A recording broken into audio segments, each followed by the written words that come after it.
Oh my goodness, I'm doing it. I'm doing the 2X again. And no, I didn't bring the package. Doggone it.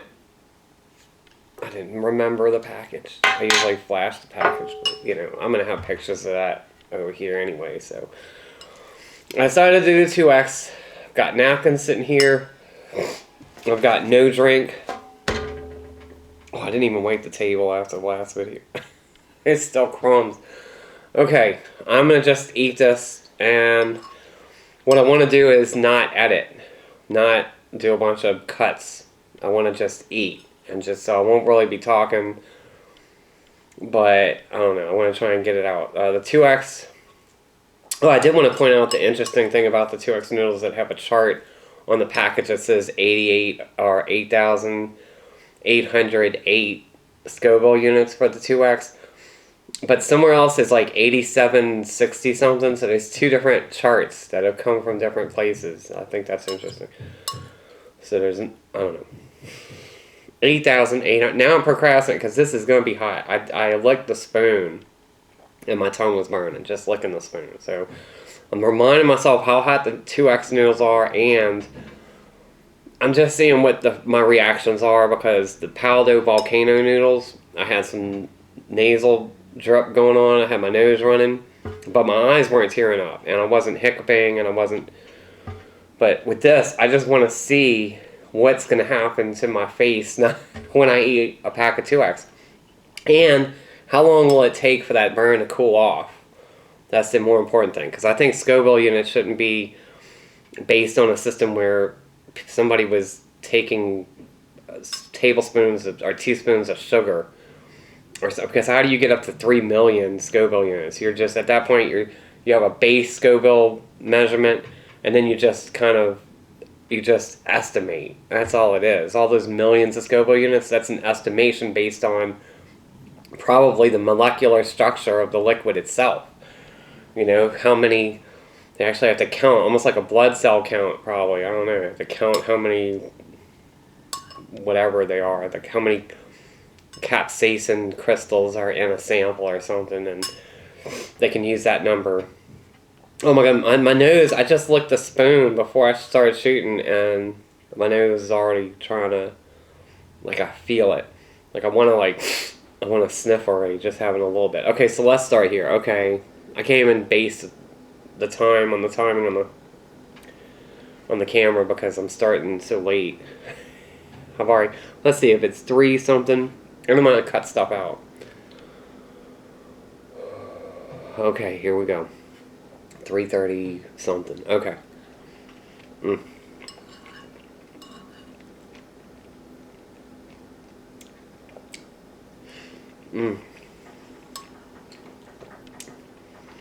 Oh, from the first bite.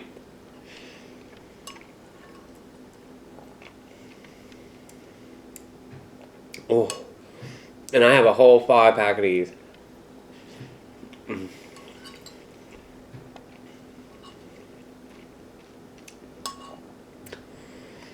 I already ate some today. I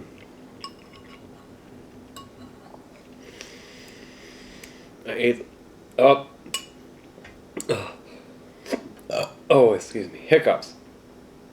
Already. Amazing.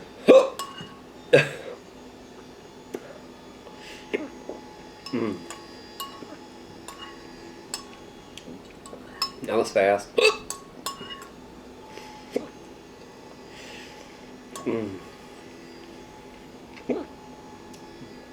I know the raw memory talks about drinking water right before, and I did not try that, but I don't think that's universal.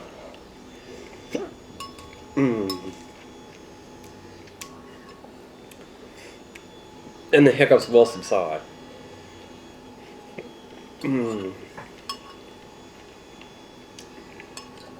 Oh. Oh yeah.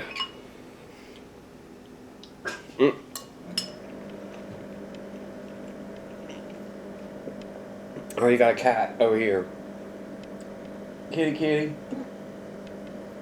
She's quiet. Oh. It's like she knows.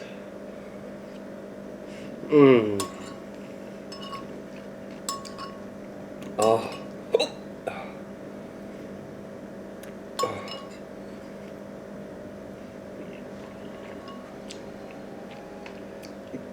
I actually really like the hot chicken flavor.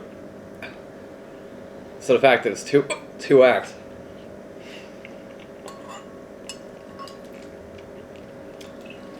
I still love the flavor of it, but it's just painful. Oh, my nose is actually about to start physically running.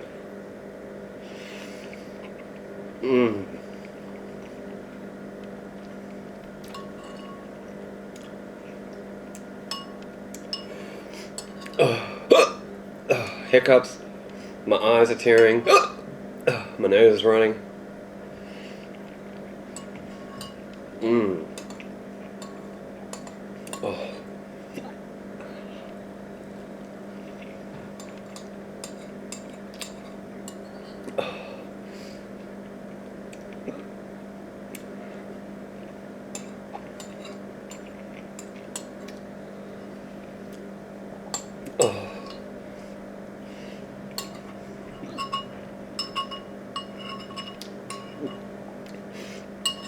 Oh, bam! So that was under 4 minutes. It looked like 3 minutes and 40 seconds or something. Empty.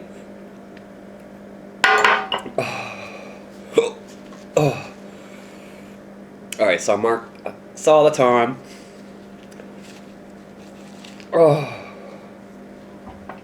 I probably got napkin on my lip. I don't know. Tore the napkin.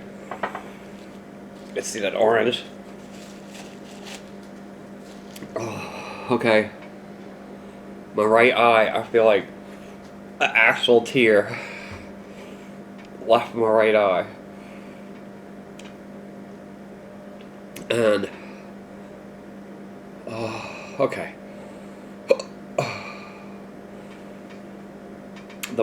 The burning is really in the front of my mouth and right in the back of the throat. It's weird, but it hurts.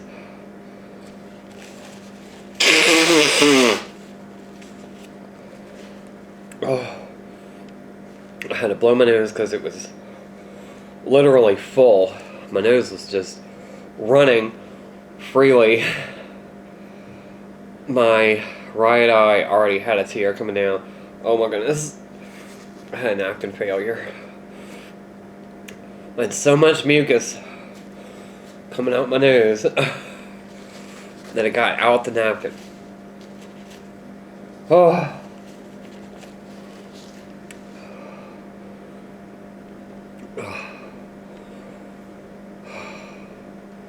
Alright, so I know my right eye physically teared off. I'll get rid of that. My left eye, there's tears in there.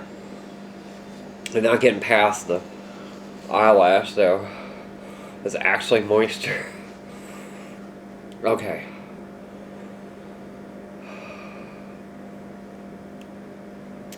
I know people suggest drinking different things.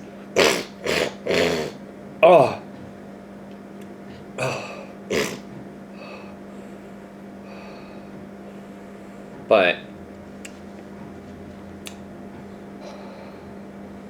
I think at this point, okay, so I'm about almost 3 minutes after finishing already. Time is flying. Actually, it's about 2.5, I guess. But and it's starting to settle a little bit. I can still feel the burning, but it's like, I guess my dopamine systems and serotonin and everything have started to already release some endorphins, as they call it, where you part of the reason why people are so attracted to highly spicy stuff is that allegedly there's some kind of subtle high that you would get from your mind actually, or your brain trying to subdue the pain a little bit. It's like the pain has to be there as a warning that you're eating something that nature probably doesn't want you to be eating, because spice has to be a defense mechanism. It has to be. So in plants, it doesn't save them very well. Them chilies. And now, already, again, the 2X, my nose is not running anymore. My eyes have stopped tearing. I have residual moisture, but... And the burning in the mouth is actually coming down a little bit. I think eating 2 packs of this brings that heat up even worse because it's just longer that you're exposed to it. Whew. But 1 pack, it's just, I don't know, it's like it's a rush. It's like it's painful at first. I mean, it's still kind of painful, but again, I don't know, I just adapt to it. It's, oh, I love those noodles though. I love them, even though they're hot and it hurts. And my tongue's still burning a little bit, but my stomach's fine, my throat's fine. My nose is already clearing up. My eyes are clearing up. It's just my tongue now. Because I really chew with my tongue. So I'm really pressing on them noodles with my tongue. So all that stuff is getting really embedded in there. I can't just take a few chews and then swallow. I have to actually mush it with my tongue. Or I do swallow most of it though. But so that's it. So wow. About a little under 5 minutes after, and I'm almost at the pre-noodle eating condition, where the residual burn in the mouth is just almost equal to what I felt just cleaning the spoon after stirring it. Wow. So instead of Scoville units, it should be like time units. Like how long does it take for the burn to go down? And even with 2X, the hottest noodles I know about, 5 minutes after you're suffering, you're already coming back down. So I imagine even like the hottest peppers, it's still after like 5 to 10 minutes maybe you're gonna chill out. You don't have to be drinking. It's not like I was drinking anything this whole time. If I really don't cut this video up, if you could see the time frame, I mean, I might do some editing in the beginning, but I don't want anybody to think that I simply cut and then drank something and then came back. This is going to be solid after the eating. And remember, the 1 pack rule, because we don't want to be making adult material here, so we should just do 1 pack. We don't want to offend the sensibilities of certain video distribution networks, or should I say those members of the company that run that network, since it appears to be some of the people that administrate this network seem to be really setting their sights on the bland, boring, homogeneous, pasteurized type of platform that television has been forever. So I guess YouTube's under the impression we want all of our entertainment pasteurized and ensured, trigger-free, which technically it can't be because everybody still hates fat people, so, I mean, there's that. It's like, that's the last acceptable class to talk crap about, apparently. Wow, it's funny to get my mind into that frame of thinking. I forgot all about the pain. Oh, the pain's just subtle now. It's just... I'd rather experience this pain than some of the other mouth pain I've experienced. I mean, there's a reason I don't have teeth, so you can imagine having like 3 abscesses at the same time. It's like you want to get them things out of your face, Intelligent design, my foot.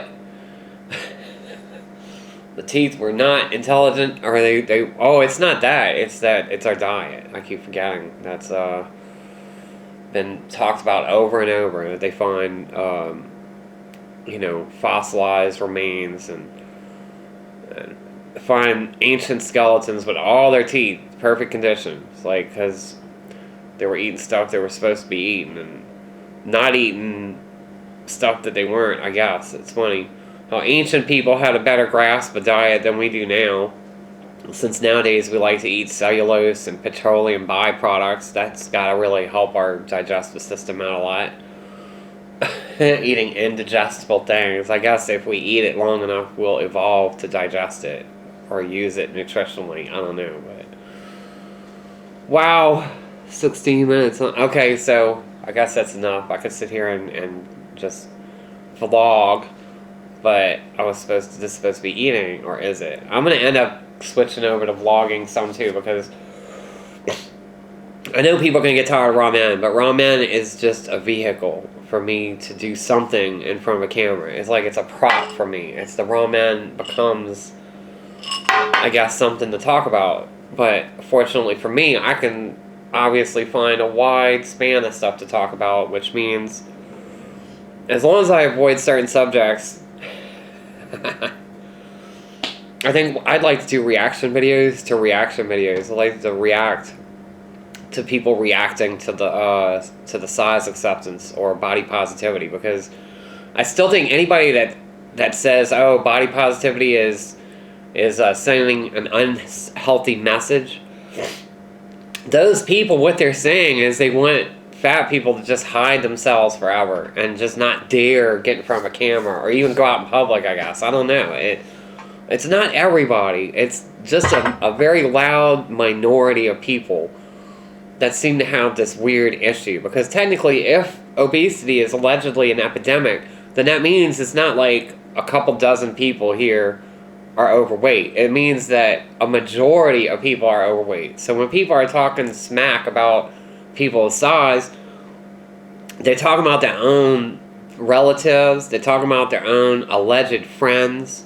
They might even be talking about romantic interests that they're ashamed of. So that's a big part of why I believe people have to have such a loud opinion about people of size, because they're trying to actually convince themselves that they're not attracted to it or something. It's almost like that whole, somebody protests about homosexuality too much, it might be a sign that maybe they have some homosexual tendencies. Well, all these people that are so aggravated by just having to suffer through seeing larger people in reality, what do you think is triggering them? I mean, again, I've said this before in another video. It's like, were they abused at an early age by someone of size? Did they actually grow up, bullied by somebody of size, and that implanted this negativity about size? It's just, it really shocks and confuses me that people seem to insist on having to talk crap about a group of people that just want to exist. Instead of size acceptance, I've always thought there should have been size existence or size diversity, which would argue that people are not all meant to be the same size. If they were meant to be the same size, wouldn't they be the same size?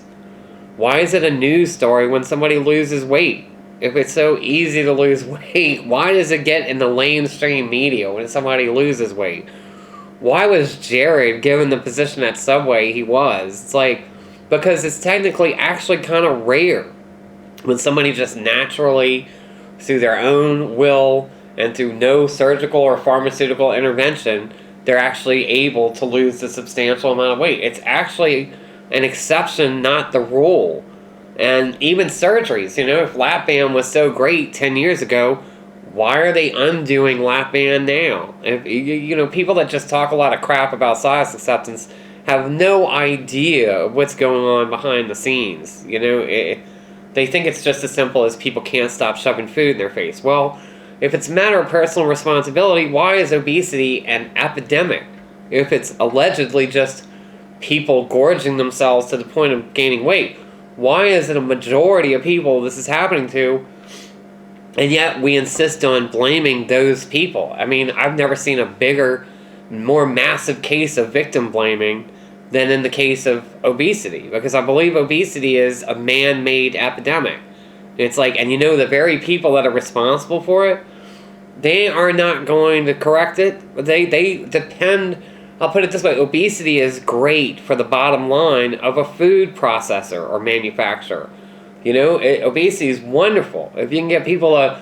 I mean, it's the very definition of the successful business is to get people to buy more of your product, right? So, if you're making a food that's like literally addictive in its nature, then why is it you don't believe? Why is it people can't see that there's going to be a significant segment of the population that's going to end up succumbing to this? Like, why is it so confusing? And size acceptance, like, why does size acceptance I can't even talk.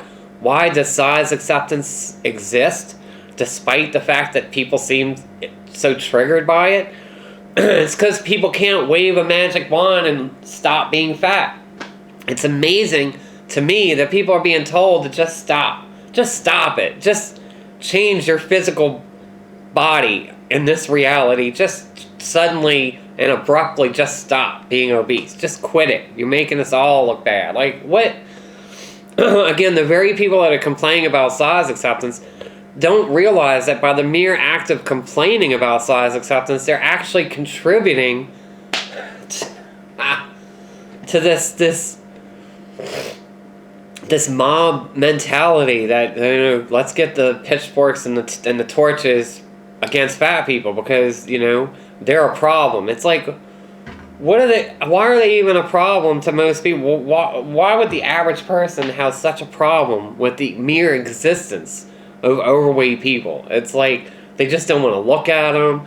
They want to say all this crap about how much they cost the system. It's like, why don't people that are so worried about how much obesity costs, why aren't those people looking at the military-industrial complex, where the United States actually spends more money on the military than a bunch of other countries combined? I mean, I don't have the figures. I didn't take notes. I didn't even think I was going to get into all this. It's ironic that in an actual eating video, it's almost as if my whole thing is going to change, like, right there. Like, in an eating video, you're going to get a taste of just the kind of crap that I seem to be obsessed with talking about. And it's like, why is it that people who don't want to see something make it their business and their job to go searching for it and then documenting it and then showing a bunch of other people? Why, if they don't want to see it and they're so against it, and if fat acceptance makes these people cringe so hard, why are they so obsessed with it that they have to make a video and they have to sit here and fuel our society's assumption that they have a right to talk about health to complete strangers? It's like, when I last checked, medical privacy was like a big deal. It was like the last time I went with somebody to a doctor's office, she had to sign a form stating that she had received this patient rights manual, which is like 10 pages or something of all this stuff. And it mainly deals with protecting your medical privacy. And yet, because of this nanny state mentality we seem to be in now, people, just random complete weirdos, seem to think that they have the right to bully other people about what they should be eating. I mean, I kind of get it with the vegans, because again, the vegans are like, all the poor little animals, and it's like, so when they see a person the size, I guess vegans just see, like, this collection of all the dead animals that person's probably responsible for. I can see why that would trigger a vegan, okay, kind of. But then, vegans are compelled to go give somebody else advice that they don't want. It's like, it's almost like vegans never heard of the word unsolicited advice, and the fact that it's very rarely wanted. And when I approach people about, like, that hate size acceptance so much, I'm like, what would you propose? It's like, what do you want to do? Do you want to just get rid of them? And how would you exactly do that? It's like, because nobody can just say, this is the cure. I mean, everybody can say, oh, just eat less, exercise more, you lose weight. Right, that's a natural biological process. It's very well known, very easy to understand, but unfortunately, because these food manufacturers have come up with a way to make actual food addictive. I mean, it's one thing, a food is addictive technically, because if you don't eat it, you're going to die, right? I mean, that's another thing. What's with telling people of size to just stop eating? It's like, we know anybody on YouTube trying to give other people advice is probably not a doctor to begin with, because an actual doctor would have way too much stuff to do and be too successful to be nitpicking other people on YouTube about how big they are, how they need to lose weight, or even worse, how they can lose weight. It's like, I don't understand the compulsion for people to lecture other people about how to lose weight, because you don't see people trying to tell people how to quit smoking. You know, you don't see people trying to tell somebody how to quit heroin. It's like, so why would you tell somebody, why would you think so highly of yourself that you believe what comes out of your mouth is going to change another person's body? And in this day and age, where people are so upset about just the sexual stuff going on with the harassment and the abuse, they're so upset about that, but they think nothing of trying to tell somebody what their body should look like. Again, to me, that is a kind of creepy, weird form of sexual abuse. To say, well, you're fat, you don't look right, you know, I'm not attracted to you, so you're not right. Like, isn't that what the current modern feminist SJWs are trying to say about all women? That it's like, we don't care if you're attracted to us, you know, it's like, it's not our job to just be attractive for you. I've kind of seen this message, and it's like, well, doesn't this apply to people of size too? It's not fat people's job to look a certain way to make everybody happy. If anything, if you really want to get deep with it, think about maybe fat people exist just to irritate the people that are so triggered by it. What about that? It's like, maybe size acceptance exists because it's the last safe prejudice. It's like, you can't even, I mean, you could be called transphobic, Islamophobic, homophobic, bigoted, all this stuff, but nobody cares about the fat thing. It's like, I mean, of course, there's a few social justice warriors. I have a theory that the reason that obesity is not compatible with social justice is because the social justice is a kind of a liberal or left-leaning political philosophy. And if you look over there at the left, again, there are conflicting factors on the right too. Like, the right doesn't believe in abortion, but they're so stingy about social services. That doesn't make any sense, does it?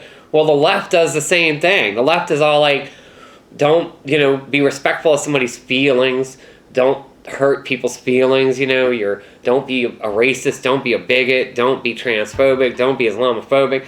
And then they don't care about fat because, again, the nanny state is a leftist principle too. So how can you be all accepting of everybody when obviously obesity, it doesn't seem compatible with the nanny state? So again, I feel bad about it. I'm so obsessed about it because obesity has no friends politically. I mean, except for the food lobby. That's technically, the food lobby are the only people trying to stand up for obesity because they're contributing to it. So, you know, and again, I wouldn't say make food illegal, but I wouldn't make certain food, I wouldn't do that. But I wouldn't say make being fat illegal either. And it's almost like some people are so irritated by it. And then some people are so irritated by people just trying to exist with some shred of dignity and self-esteem intact. It's like, it's almost like these people they say, well, you're promoting an unhealthy lifestyle with body positivity. Well, you know what? I think it's pretty unhealthy for people to have to be subjected to bullying and all this BS even in the micro media. It's bad enough the mainstream media has these stupid Hydroxycut commercials where they have to start out by saying fat is not attractive. Like, they have to remind you. That's sick right there. The first time I saw one of them commercials, I was like, wow, it's like, it's good and bad. It's good because it's making me think that size acceptance might actually be making a dent in the billion-dollar diet industry's income. And so they're really getting nervous. And these people that say you're promoting an unhealthy lifestyle, I'm like, well, do you have stock in a certain diet company? It's like, do you have ownership in Hydroxycut? Or do you make money on the surgical industry? Or do you make money, you know, by selling a diet? I mean, because why work for the diet industry if they aren't paying you? Like, why are you doing their dirty work? Like, going around telling fat people they need to do this or they need to do that. I hate people that say you need to. I don't like that phrase, you need to. I purposely avoid saying that because I wonder what the motives are of people that constantly berate other people into thinking like they do. And they won't. all you're going to get is somebody complying to your face and then going behind your back and just writing you off, you know? Just like, I don't know. I don't understand. Right now, the big thing is, I think I had to get into this whole thing because recently I got triggered because I allowed myself to look. To not even watch the videos. I had subscribed to this one guy who's an idiot, and his videos started getting recommended, and he has the whole, like, you know, why I hate size and stuff. So I had to go comment and be like, well, this is why I'm unsubscribing. Like, I thought you were cool, and then I saw this crap, and I realized you're one of them. Like, you're one of them weirdos that wants to go around telling people to stop being fat, or even worse, you don't deserve self-esteem. You don't deserve self-respect because of your appearance. Doesn't that sound like racism? And again, this is where the left is eating itself right now, because the left is trying to proclaim ultimate and pure love and peace and understanding among people, right? That's what you think is safe spaces and all, right? That nobody should be subjected to being treated differently because of their appearance, right?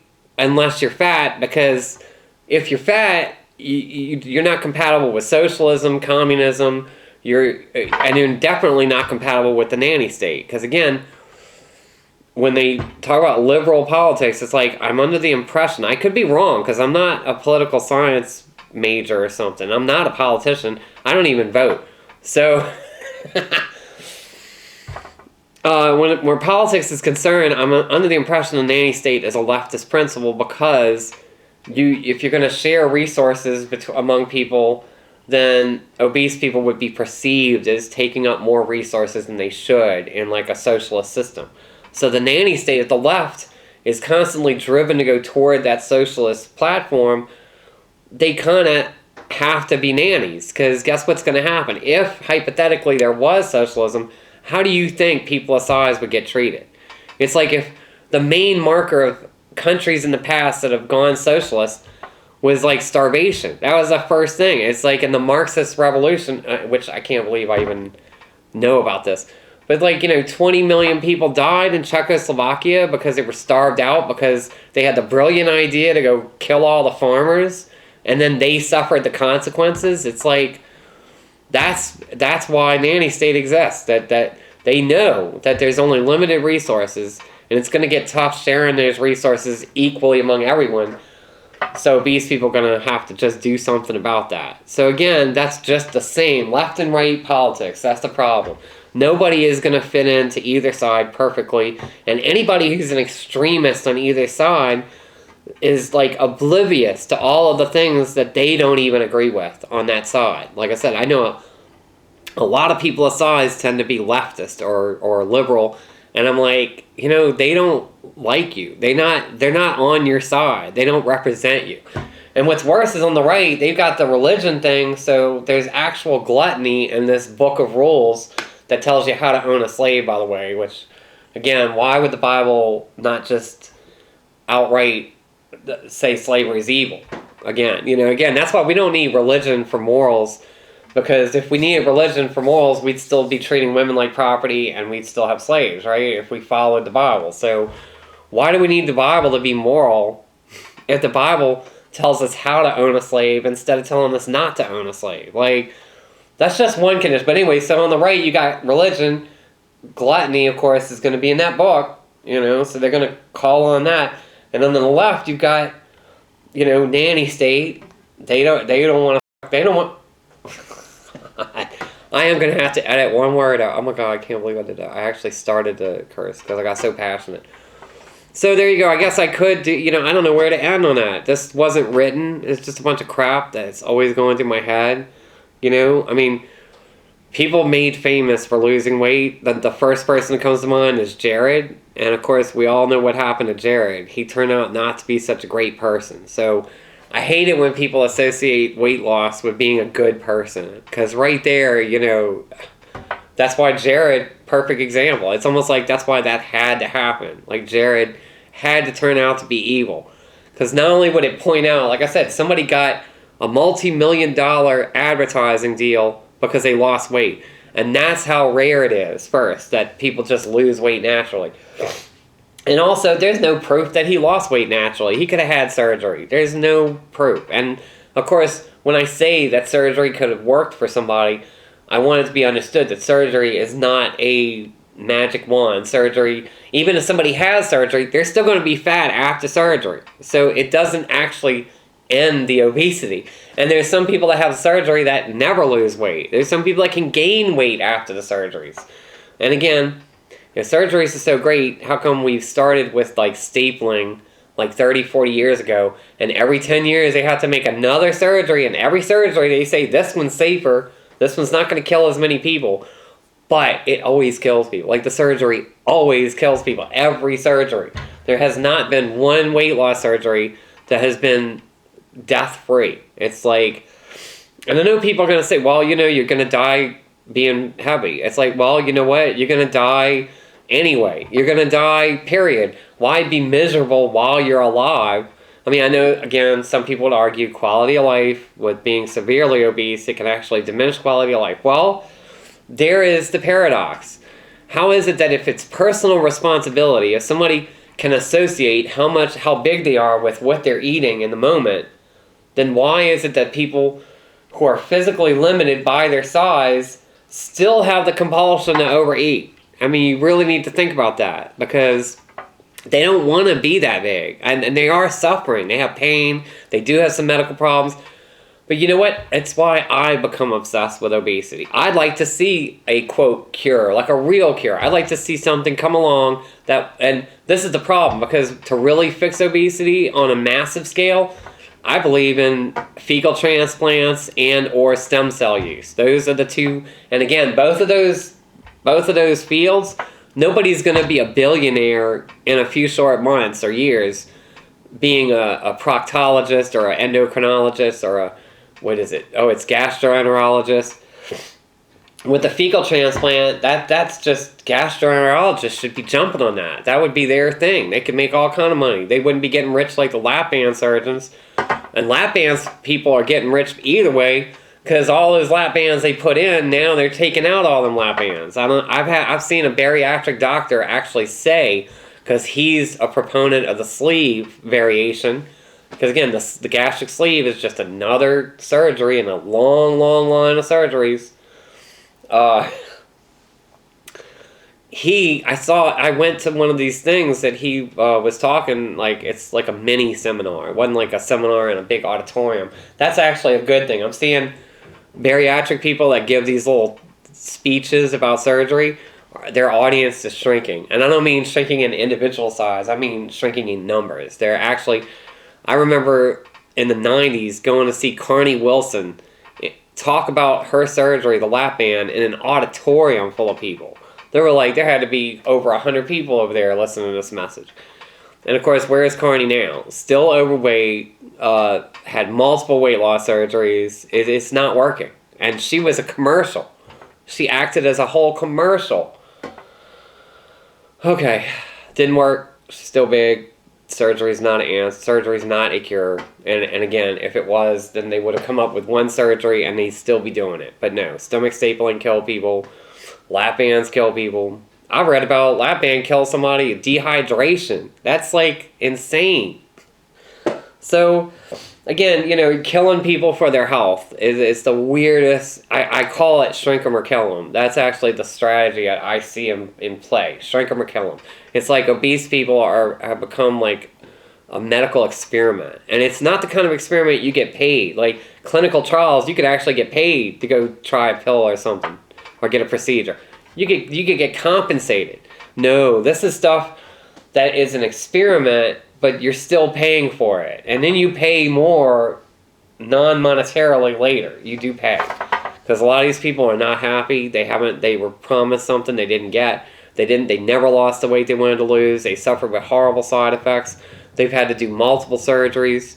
Now a lot of these people are going to have to get a plan of surgery to get this thing removed. It's just horrible. And people are being put through this, remarkably, it's on average, it's the majority of Caucasians that get surgery. I know this sounds weird, but it's like minorities. I read that they don't really trust doctors as much as Caucasians. And second, their cultures are a lot more accepting of people of different sizes because they understand that people are made to come in different sizes. We're designed like that. It's like, it's so weird. We're not meant to all be the same size. It's just not meant to be. It wouldn't make any sense. We're not all the same color. We don't all look the same. Why would we be the same size?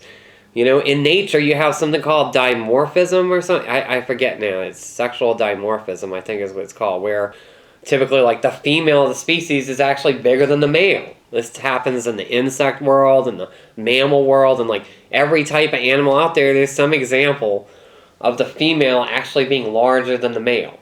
You know, and then I have this issue with the fact that over 10,000 years ago, the first representation of a human that was carved in the stone is actually a big female, the Venus of Willendorf. Look up the Venus of Willendorf. I'll just put a picture of it at the risk of demonetization. But it's a statue, but it's portrayed as nude. But it is, I mean, and there are people that say, no, people of that size could not have existed at that time because, you know, life was too hard in the prehistoric days. Well, guess what?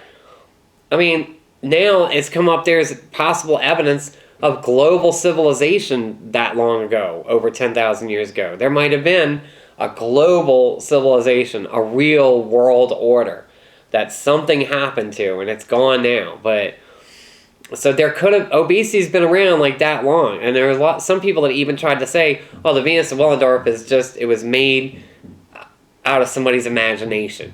There couldn't have actually been a woman that size that actually modeled for this. And I'm like, as somebody who happens to have looked at a lot of female anatomy, especially plus size, just by chance, as somebody who's looked at this, I believe the Venus of Willendorf is a perfect representation of a woman of that size who happens to have that build. Because again, there's size and shape. It's two distinct things that, you know, a woman will be a certain shape regardless, but that shape gets accentuated at a larger size. So, and again, in this day and age of Me Too and, you know, standing up against the abuse of women, it's like, well, I guess nobody could work it in. Nobody could work the obese into that. Like, that basically criticizing anyone for their size is kind of akin to a type of sexual harassment, because you're telling somebody that they're not good enough to have sex with when they probably don't want to have sex with you anyway. And that's the whole thing. It's like women aren't making themselves up and losing weight and all for all men. It's not, they're not doing this for you. And if you're that type of guy that's like criticizing a woman's size, you're probably not having too much luck with any women. I mean, honestly, if you're not sensitive enough to know how wrong that is, and again, in this day and age where you can't talk about anything or anybody or any religion or anything, period, it's like even countries. If you refer to a country the wrong way, as I witnessed by our much hated president, it's like, you just call a country the wrong name, and now you're racist. It's like, so, how is it that these people that do this with people of size, that they aren't looked upon as just scumbags? Like, we should just look at them the same way we look at alleged racists and bigots, and they should be the ones that look bad. It's not, and this whole for your health argument, I pointed out how weird it is that you've got these people that are almost sadistic in their methodology, who are claiming, well, it's, you know, your health. And it's like, I think that's a cop-out. I think that's BS. I think the whole health argument is just an excuse that people who have a fetish for humiliation use. It's like they want to humiliate somebody, and any other group of people to be humiliated based on their appearance, that would be considered really, that would make you a really evil person. But these people make themselves feel better thinking that they're going to harass somebody about their size for their health. And that's BS. You're not making somebody any healthier by stressing them out, by talking crap about the way they look. That's not helping anybody. It's like, and these people that say, oh, fat shaming helped me, those are skinny people. They weren't even really fat. And when they were being fat shamed, they weren't really fat. And the truth is, if you say some of those same things that you would say to a skinny person that's trying not to be fat, if you say those same things to a fat person, that's not going to have a positive reaction. There is nothing positive that's going to come of that. It's It's insane. It's basically the amount of hatred that fat people have had to endure for all this time. There shouldn't be any fat people if it helped, right? There's your logic. If fat shaming worked in a society where fat people are constantly exposed to this bullshit, if it worked, then fat people wouldn't exist. But yet they're an epidemic. That tells me that maybe the crappy way we're treating fat people is actually contributing to making more fat people. I wish people would actually consider that. So, whew. I guess that's my intro lecture. If people actually watch this and really listen to anything I'm talking about and actually consider how it makes sense, at least to me, and it should make sense to more people. You know, I'm not going to compare fat shaming like racism. Obviously, they're two completely different things. But shaming somebody based on appearance could be construed as a type of racism because, again, different races look different. So if you're making fun of somebody looking different, then you're probably a racist too. You're just hiding being a racist because you shifted your hate to a more, what you think is a more acceptable group of people. But it's not acceptable. You're still an a-hole. So that's right. And when I get started like reacting to these anti-size acceptance videos, that's going to be my main theme is like, what's wrong with this person? Because it's like the way somebody perceives that, to be so irritated by people just trying to feel better about themselves. The only people that could hate seeing somebody feel better about themselves is a bully. That's the only type of person. It's like a masochist, or I forget, I get those confused. It's sadists, that's right. Masochists hurt themselves, sadists hurt other people. So it's sadists that get off, you know, on criticizing people based on appearance. It's not normal, nice people. Normal, nice people don't see a body as something that they have anything to criticize about. Like normal people. Normal people aren't going to see a big person and be like, oh, I hate that. Like, that's not a normal reaction. Like, and I know because, you know, all of my adult life, I've accompanied people of size, like, out in public, and it's, in general, most people don't act like idiots around big people in real life. But for some reason, you get somebody in front of a camera, and you have them reacting to videos of people trying to be positive. Like, what does that say? If you're against body positivity, then you want people to hate themselves. And if you want people to hate themselves, doesn't that make you a sadist? I mean, or a psycho, or a schizophrenic, sociopath. Like, it must be, and again, that's a nice little sociopath test, I guess, is these people that just can't accept that people are different sizes, and they don't want people to accept being a different size. And they even, like I said, they scheme and use this for your health argument to act like they're showing some kind of concern when they're really just getting their rocks off, humiliating somebody. They're sick. You know, sick. That's why maybe if I'm that passionate about it, that's, you know, I'll stop eating ramen and start talking about, you know, fat haters. You know, why are people fat haters? Like, why? Why? What did it to each individual? Because it's such a big scale. Like I said, prior trauma, unwanted sexual attraction. You know, I mean, there are people that are conflicted about being homosexual. So I guess there would be people conflicted about being attracted to fat. I guess that would be something that would make somebody so passionate that they wanted no fat people to be in front of a camera in a bikini or whatever. They don't want to see big people wearing tight stuff in public. They don't even want to see big people at all. Like, I think they're the one with a problem, honestly. And this health argument, it's like, yeah, there's a lot of people that aren't healthy. There's a lot of people. But are these people that are so worried about fat people's health, are they out there trying to get homeless people health care? Do they care about how unhealthy it is to be homeless? Or how unhealthy it is to go hungry? Or how unhealthy it is to not have medical care and to live with chronic diseases? It's like these people just want to focus on fat as if it's the only bad thing in their whole life. And they just think this world would be a paradise if it wasn't for the existence of this one group of people. And that sounds a lot like racist. It does. It just sounds, it looks and sounds a lot like it. Or, like I said, somebody's got some kind of mental malfunction that they get triggered at the mere sight of somebody.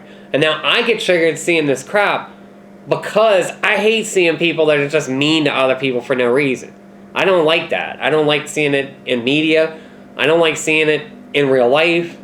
I'm not at the point where I would know that I would necessarily stand up for somebody because I've tried in the past. But you know what? Standing up leads to violence, and I don't really like violence either. So, you know, all I could do is just complain, I guess. Just like the people that complain about the existence of fat people, I gotta complain about the people that complain about the existence of fat people. Because fat people are not going anywhere. It's like, and also, all these mental giants that are talking crap about size acceptance, they're not doing anything to contribute to solving the obesity epidemic at all. They might think they're doing something, but if you're just gonna moan and groan about a fat woman in a bikini in a video, you got some kind of problem. I mean, really, that's just weird. Because you know what? You don't have to go look for that video. And then when you find it, you certainly don't have to watch it. And then after you watch it, you don't have to make a video where you make your viewers watch it while you spew out your alleged issues. It's like those people just sending an unhealthy message. I think it's a healthier message to accept how you are than it is to just live waiting for that fantasy of being different. It's like so discouraging to see women, and it's particularly women that seem to do this. I'm waiting to get married so I can fit in the dress I want. I'm waiting to do this or that or the other. I'm waiting until I lose weight, you know? And again, that really is soul crushing, because that person can't go forward with any kind of interpersonal relationships because until they do this goal. But that's the wrong way to obsess about that goal. That's just going to cause other problems. It's like, I did read somewhere that obsessing about losing weight can actually be helpful, but it's internal to the person that has the weight issue. Nothing a person of size sees or hears is just going to make them lose weight. They have to do it on their own. You know, when I quit smoking, it wasn't because some idiot told me that I should quit smoking. I quit smoking because I wanted to, and I was ready, and I did what I had to do it to make it happen. So you can't just tell somebody that they just need to get smaller just to please you aesthetically. It's not right, and it's weird. It's very weird. And again, shooting down people who are trying to lift up their self-esteem, that's like the cruelest thing I can imagine. And if you use that health as an excuse, consider what you're doing to the health of somebody by keeping them stressed out for not accepting themselves the way they are. And I think that's a lot more unhealthy, mentally unhealthy, than somebody just accepting the way they are and then working positively to change it if that's what they want. And that's another issue. If they don't want to change it, it's not up to you. It's not up to you to tell them why they need to change their mind. You're not going to change somebody's mind externally, and you're certainly not going to do it through a YouTube video. And you're definitely not going to do it through YouTube comments. That freaks me out too, all these alleged health experts that want to go around giving health advice in YouTube comments. You realize nobody's going to take advice from a YouTube comment? I mean, really, like, nobody. Nobody believes YouTube comment. I mean, the positive comments are nice, and they're kind of encouraging and affirming and all that, but the negative stuff and the stuff for telling you what you should do, that's just disregard it. Because if you're an expert at something, you're not wasting your time distributing that expertise in YouTube comments. YouTube comments is for like children and malcontents and people that don't have anything else to do, or people that are really strongly affected by the content. And if, you know, I have commented on YouTube videos and I have pointed this out. All the stuff that I'm talking about, I have pointed out. I pointed out that advertising is designed to make people self-conscious. I can't even tolerate looking at a television because television advertising is so blatantly just soul-crushing and negative. And, you know, there are people that are confident. There are people without hair that are totally confident. And no men's club, no hair club for men commercial talking about how great you would look with hair is going to take away their confidence. They know that there are people that are attracted to a bald head, and they're gonna wear that bald head with pride and confidence. But you'll see a commercial that tries to tell dudes that they'd be more attractive with hair. You're gonna see commercials that tell people that fat is not attractive.